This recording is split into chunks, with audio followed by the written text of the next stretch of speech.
Last week, the Vancouver Canucks raised some eyebrows when they introduced John Tortorella as their new head coach. Earlier this afternoon, Dave Hodge and I had a chance to speak with Mr. Tortorella. He was in New York, and I began our conversation by asking him how the situation he's stepping into in Vancouver is different than his previous head coaching gigs in Tampa Bay and New York. Well, it's an interesting one to me because the team has won there. It hasn't won the Stanley Cup they want to win. It's a veteran team, so it's a little bit different for me anyway. And I need to find out about the players. They need to find out about me, and then get along with our business here to try to be as best we can be. What did you tell the folks in Vancouver during your interview about your vision for this team? Well, I think when you go through an interview process, it's not so, you give them bits and pieces of what you think your style is.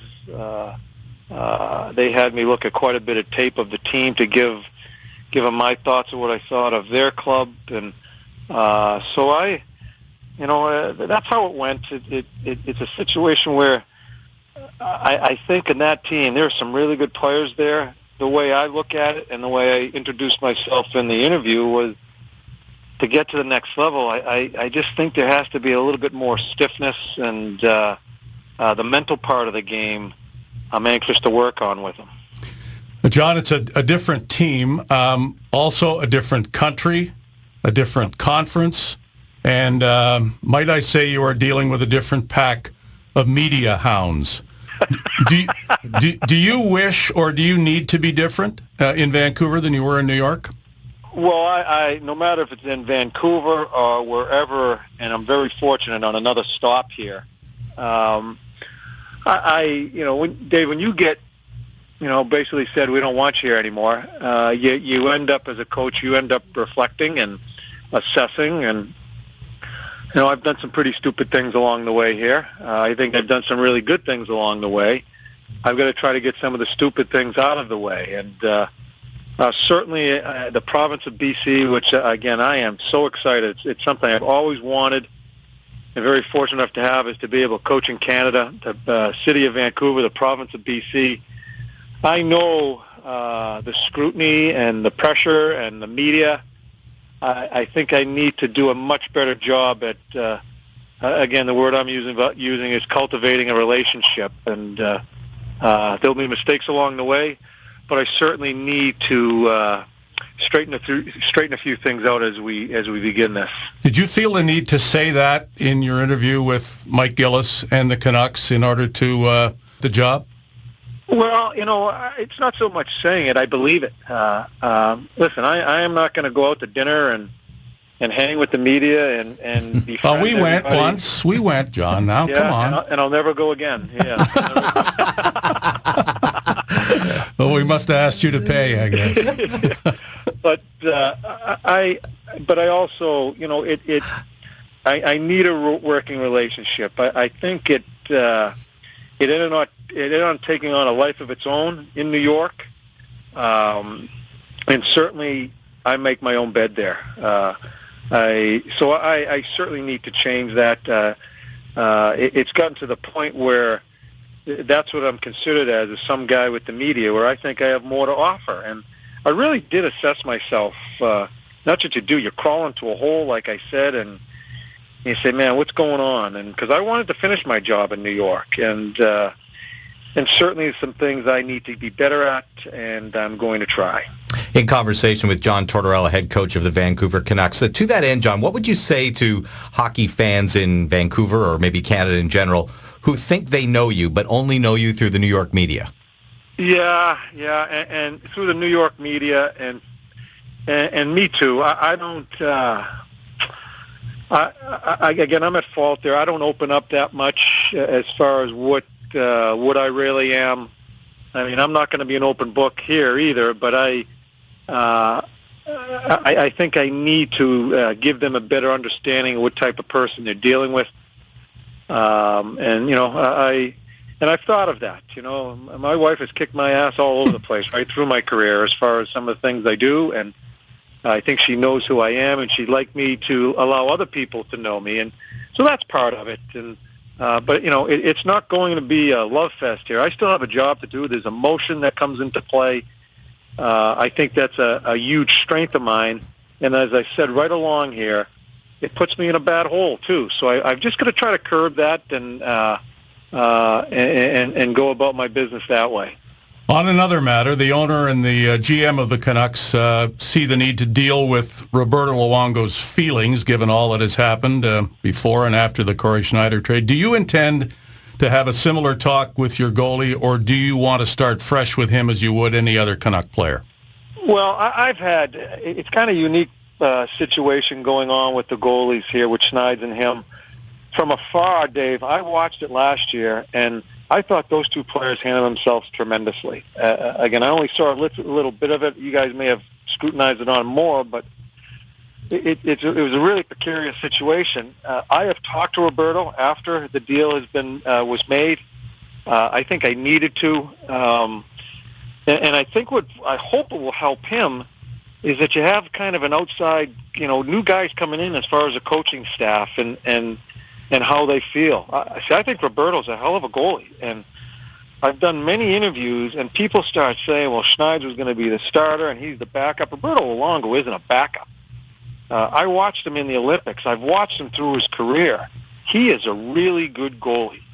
I'm not sure what happened along the way, how this all got into this here, but I'm hoping he will get him straight. He'll get himself straightened out mentally. I believe he will, because everybody I've talked to said he's just a great guy and a great pro.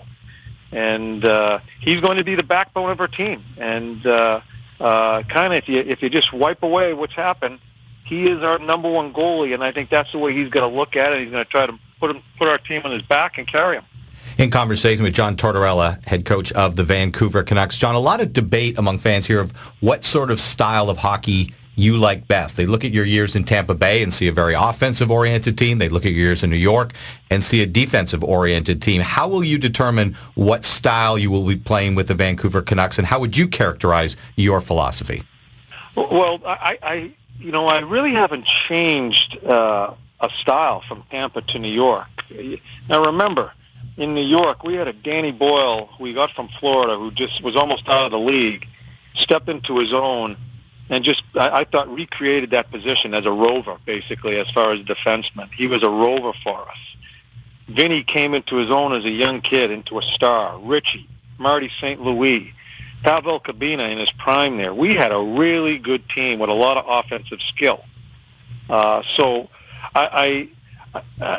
I've been coined. I think it all started in New York when I said everybody's going to block some shots, which is a part of defense. And we have, we haven't scored as regularly as you like to. But I'm certainly don't want to call myself as a defensive coach. I like to call myself as a coach trying to get a team to play both and be a complete team. And quite honestly, guys, I think if one shouldn't hurt the other. If you're a good, you shouldn't take away from your offense. And if you're a good offensive team, you better be able to play defense or you're not going to win. So you look at the two teams in the finals this year, they both can do it.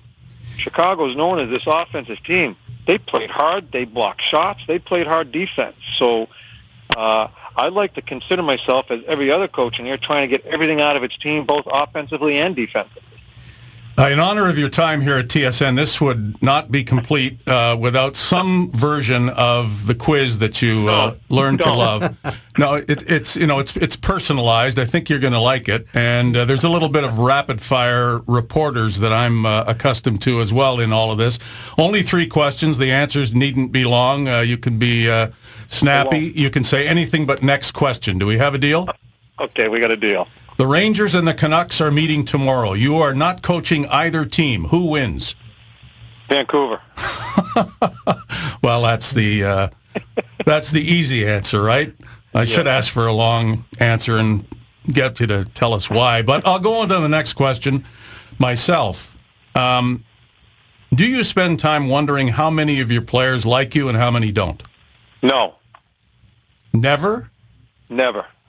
If I told you, if I gave you numbers, would you care? No.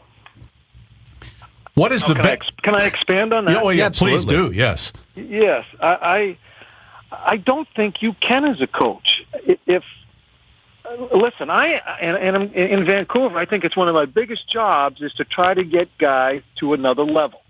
They're a good team. They haven't got to the level to win a Stanley Cup. It's my job to try to push them there, and I'm going to push players to an area that even they don't think they can get to. Now, what happens there when there's pushing and a little bit of shoving, there's a little conflict because they don't want to get there. And to me, when there's conflict, there has to be some honesty before conflict, and that's a good thing.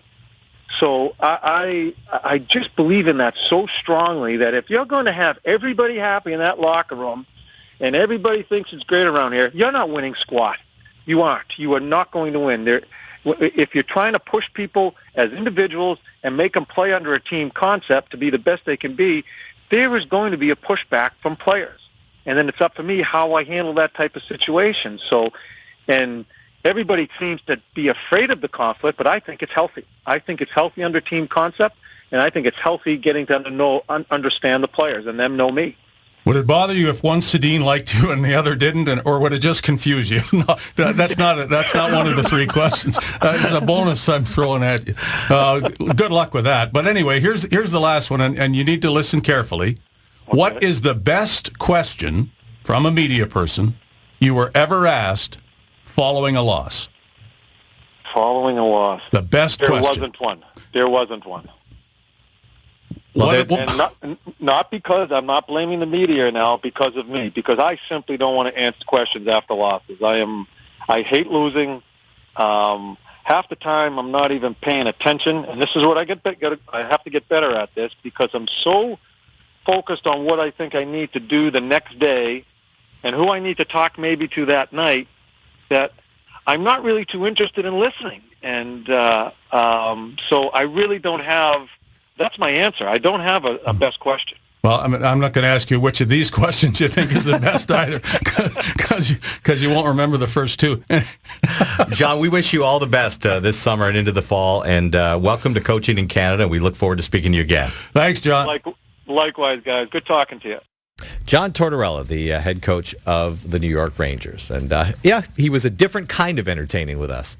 And if our friends in the Vancouver media were listening to that, or are listening to that, they're going to be so disappointed. They are, just in the short term. They were looking forward to all the clashes that, according to this, may never come. But as you said, what's the date? It is the 3rd of July. There you go. There will be fireworks on the 4th in the United States and fireworks at some point in Vancouver. We're keeping this tape, by the way. We'll replay this interview after the first big blow-up with the media. Look, we'll see. Look, I think there's a real sincerity to what he said. And John has... he's not hiding from what he was and who he was. I love the part where he talked about his wife always telling him that he's got to be different with this kind of thing. Now, I think she should have had a column in the New York Post and appeared in the post-game scrums, and that would be definitely headline stuff. What was my best question, honey? We're going to talk a little bit more about Torts. Also, the NHL All-Star team. Alexander Ovechkin is on it. Twice. We'll get into that when we continue here with Dave Hodge. I'm Dave Naylor. You are listening to TSN Drive.